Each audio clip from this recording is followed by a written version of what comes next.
mir wieder gut. Denn wenn wir unsere Bedürfnisse erkennen und nicht erfüllen, ist es wie so ein Speicher. Du schmeißt alles rein, unerfülltes Bedürfnis, unerfülltes Bedürfnis, unerfülltes Bedürfnis. Und irgendwann platzt dieser Vulkan.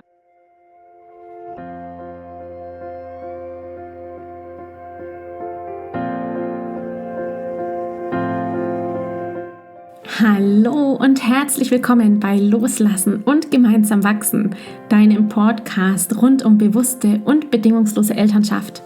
Mein Name ist Manuela Festel, ich bin Mama, Mutmacherin und vor allem Mentorin für achtsame Kommunikation und gewaltfreie Konfliktlösung mit Kindern. Und genau darum geht es auch hier in diesem Podcast. Ich zeige dir, wie du deinen Weg in eine bewusste, authentische und bedingungslose Elternschaft findest und Konflikte schließlich mit deinem Kind achtsam, respektvoll und gewaltfrei lösen kannst. Ganz ohne Schimpfen und Bestrafen. Bist du bereit? Na, dann lass uns loslegen.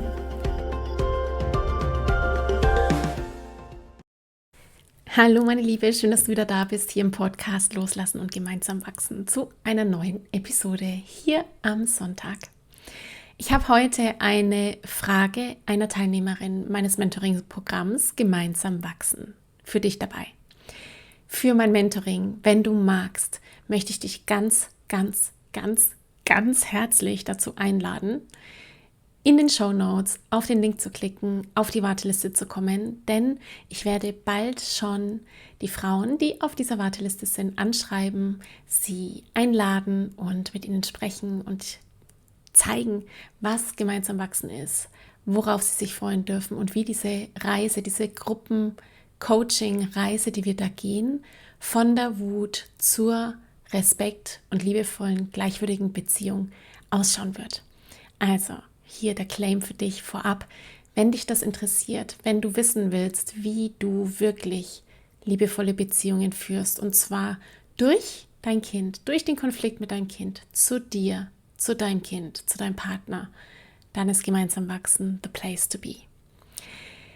In dieser heutigen Podcast-Episode, wie du weißt, ich habe ganz viele Fragen von meinen Klientinnen aus gemeinsam wachsen, aus meiner Membership, die ich regelmäßig, wöchentlich, zweiwöchentlich beantworte und dir dann hier teilweise im Podcast vorstelle. Die Frage, die ich heute habe, da geht es um das Thema Bedürfnisse. Während eine Frage bei den Bedürfnissen oft die ist, was ist eigentlich ein Bedürfnis? Da möchte ich dich verlinken zu einem Blogartikel. Den Link findest du auch in den Shownotes. Geht es heute darum zu klären, was mache ich denn eigentlich, wenn ich erkannt habe, dass ich ein unerfülltes Bedürfnis jetzt gerade in diesem Moment habe. Meine Antwort, mein Feedback, meine Impulse zu dieser so wertvollen Frage erfährst du jetzt hier in dieser Episode. Ich freue mich, dass du da bist. Ich wünsche dir ganz viel Freude, Spaß und vor allem Erkenntnisse für dein Selbstcoaching, für deine Reise, für dein Sein. Hallo, wenn ich in der Wut bin, soll ich mich fragen, was gerade mein Bedürfnis ist. Genau. Was ist gerade mein unerfülltes Bedürfnis? Ich frage mich, soll ich mir dessen nur bewusst sein oder auch früher oder später schauen, wie ich dieses Bedürfnis befriedigen kann, sofern es keines ist, das ich in der Situation gleich befriedigen kann. Beispiel, wenn es mir gerade zu laut ist, gehe ich kurz in einen anderen Raum. Also, was mache ich mit diesem erkannten Bedürfnis, das nicht zu befriedigen ist? Jo, krasse, wichtige Frage, Tanja. Wenn du feststellst, du bist im Playmobil Fun Park, ja, mein absoluter Albtraum. Diese Parks, ja, also so, naja. Also Menschenmassen, viel los, Halligalli und dein Bedürfnis ist, allein auf einer Insel zu sein. Im Prinzip, dein Bedürfnis ist Entspannung, Stille und nicht Vollgas, nicht voll zu laut und du kannst nicht in einen anderen Raum, weil du bist gerade im Playmobil Fun Park oder im Legoland. Dann kannst du dieses Bedürfnis laut, leise nicht gerade in dem Moment erfüllen. Du hast das Bedürfnis aber erkannt, ne? Wir sind uns einig.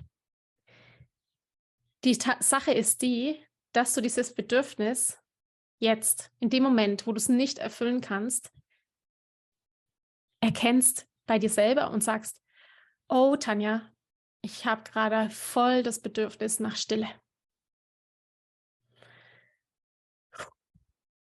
Du kannst in dem Moment 2 Sachen tun. Einmal kannst du es dir in Gedanken erfüllen, dass du sagst, ich stelle mir das jetzt vor, wie das wäre, wenn ich jetzt am Strand wäre, wo es ganz still ist.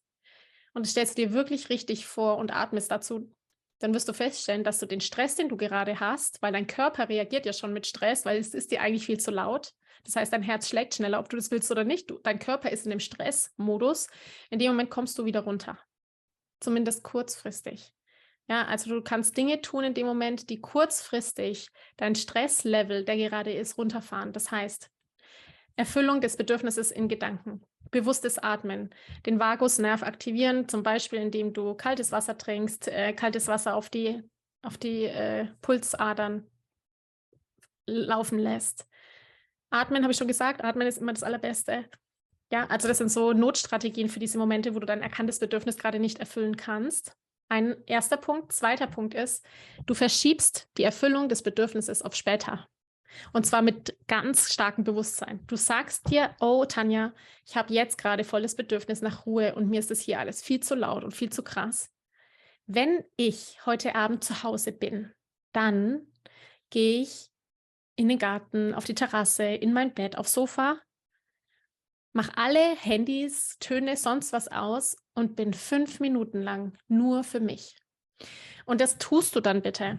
In diesem Bewusstsein machst du das, du setzt es um und gehst wieder mit dir in Kontakt und sagst, ich habe dich gesehen. Ich habe gesehen, dass du heute dieses Bedürfnis hattest. Jetzt erfülle ich mir das und jetzt geht es mir wieder gut. Denn wenn wir unsere Bedürfnisse erkennen und nicht erfüllen, ist es wie so ein Speicher. Du schmeißt alles rein, unerfülltes Bedürfnis, unerfülltes Bedürfnis, unerfülltes Bedürfnis. Und irgendwann platzt dieser Vulkan, dann explodiert dieser Vulkan mit den vielen unerfüllten Bedürfnissen. Deswegen ist es wichtig, dass du Selbstfürsorge betreibst und deine Bedürfnisse erfüllst. Du kannst die ja auch schieben. Das können wir Erwachsene besser, weil wir eine schon ausgebildete Impulskontrolle haben in der Theorie. Im Vergleich zu Kindern. Das heißt, wir können sagen, ich erfülle mir mein Bedürfnis später und dann ist es wichtig, dass wir das auch tun, dass wir wirklich unsere Gefühle und Bedürfnisse ernst nehmen. Darum geht es. Es geht wirklich um deine Selbstliebe in diesem Moment. Ja.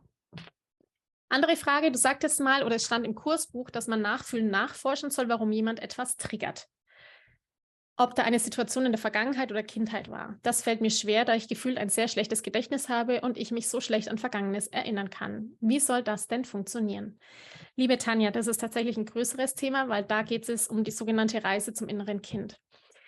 Ich habe dazu eine Impulswoche gemacht. Das heißt, 5 Videos, wo ich dich mit Übungen und mit Inhalt einfach dazu leite, wie du da im Selbstcoaching zu diesen Themen gelangen kannst. Dieser Weg, nämlich zu spüren, was ist in mir eigentlich präsent und welche alte Verletzung trage ich mit mir rum, ist ein wahnsinniger Prozess. Hilft dir aber ungemein, um Triggermomente zu verstehen. Dass du ein schlechtes Gedächtnis hast, ist spannend, weil ein schlechtes Gedächtnis ein Selbstschutzmechanismus ist, um schlechte Erfahrungen zu verdrängen.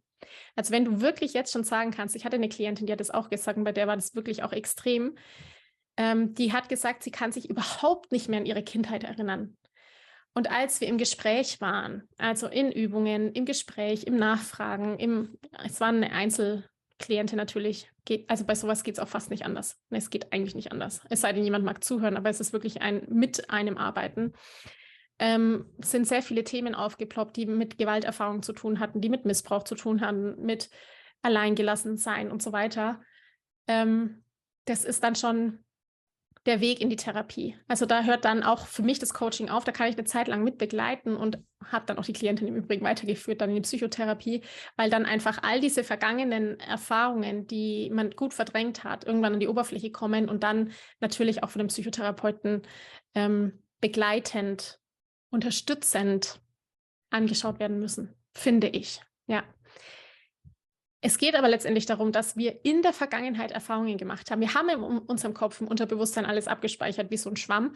Und all diese Erfahrungen, die das sind, die triggern uns in bestimmten Momenten. Also es gab Erfahrungen, in denen wir uns hilflos fühlen. Es gab Erfahrungen, in denen wir ohnmächtig waren. Und es gab eben welche, die sind so elementar, dass sie letztendlich eine Traumatisierung in uns ausgelöst haben. Und diese Traumatisierung, diese schwere Erfahrung löst dann Schutzmechanismen aus, neue Muster. Patterns, ja, also Muster, in Verhaltensmuster, die wir uns aneignen in den Beziehungen, in denen wir sind. Ja. Wie gesagt, der Impulswoche Reise zum inneren Kind. Die Impulswochen im Übrigen sind alle in der Membership drin. Das heißt, wenn ihr euch für die Membership entscheiden solltet, das sind alle Impulswochen, die ich habe drinnen und Bonusvorträge und auch Übungen, jede Woche Übungen zu verschiedenen Aspekten, die ihr machen könnt, um letztendlich im Eigen- oder Selbstcoaching und dann natürlich mit Rückinfo und Fragestellung zu mir oder im Gruppencall dann mit Details eben selber weiter in die Aufarbeitung zu gehen. Das geht sehr, sehr mega gut. Also man kann im Selbstcoaching sehr viel machen, man kann auch im Coaching sehr viel erarbeiten und bearbeiten. Es ersetzt nichtsdestotrotz eine Psychotherapie, wenn sie notwendig wäre. Also wirklich das Anschauen von zum Beispiel Missbrauch oder Gewalterfahrungen oder schwerwiegenden Traumatisierungen. Da ist ein Therapeut grundsätzlich, also das meine ich jetzt gar nicht für dich, Tanja, sondern so grundsätzlich einfach die geeignete Adresse, das zu begleiten. Das war's? Habe ich keinen mehr? Jetzt schaue ich noch mal ganz kurz rein in die GroupHey. Refresh, ihr Lieben, 18 Uhr. Da bin ich noch drin. Nancy, hi. Aus seiner Sicht hat er keinen Stress. Ich glaube, es geht um Johannes. Es klingt zumindest jetzt auf bewusster Ebene ja ganz gut. Wenn er keinen Stress hat. Jetzt schaue ich noch mal ganz kurz. Verena, Tanja, genau. Ja, das war's. Ihr Lieben, dann wünsche ich euch ein schönes Wochenende noch. Wir hören uns. Wir sehen uns dann auf jeden Fall auch wahrscheinlich am Dienstag. Stimmt noch mal ab in dem Umfragepost. Und dann wünsche ich euch jetzt erstmal ein schönes Wochenende und bis nächste Woche. Da stelle ich euch dann die Gemeinsam wachsen Membership vor. Macht's gut. Ich danke dir von ganzem Herzen, dass du dir heute Zeit genommen hast, diese Podcast-Folge anzuhören. Wenn du noch mehr Impulse, Ideen oder Inspirationen auf deinem ganz persönlichen Weg zur bewussten und bedingungslosen Elternschaft suchst, dann abonniere unbedingt meinen Newsletter oder du folgst mir auf Instagram, Facebook oder Telegram. Wenn dir die Folge gefallen hat, freue ich mich natürlich riesig über einen Kommentar und natürlich, wenn du die Folge bei deinen Freunden und Freundinnen teilst und meinen Podcast abonnierst. Jetzt wünsche ich dir aber alles Gute. Wir hören uns sicherlich bald. Viele liebe Grüße. Ciao, ciao.